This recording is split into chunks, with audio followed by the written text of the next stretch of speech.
our community is who's going to leave, who's not going to leave. Our kids are very concerned.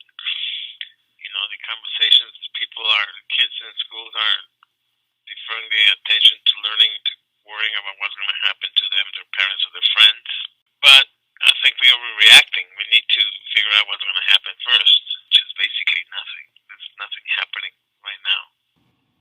They might start putting pressure on the sanctuary cities and cutting federal funding. That's as far as it's going to go. It's because the federal government cannot mandate a city.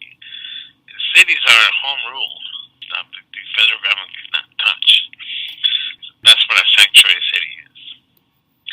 Now, Donald Trump cannot change that, but he can put pressure to sanctuary cities.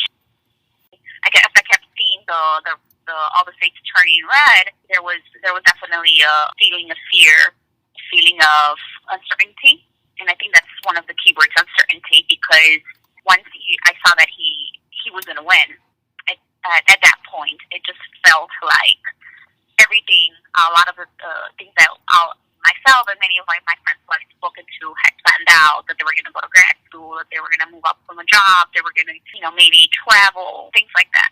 I think that all just kind of disappeared because we don't know what's going to happen.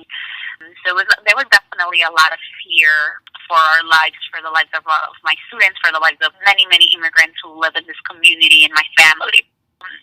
I don't want to say this is a change because there's always been solidarity in our community. There's always been that strong sense of community, but I think that just grew even more.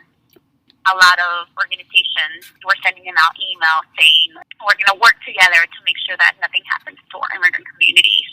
Same thing with my organization in Latino Chicago. We sent out an email saying, I know this is devastating, but we're gonna stand right next to you guys. Make sure that we continue fighting. So there was definitely that sense of community, that sense of coming together and saying, you know what, like we're gonna keep fighting.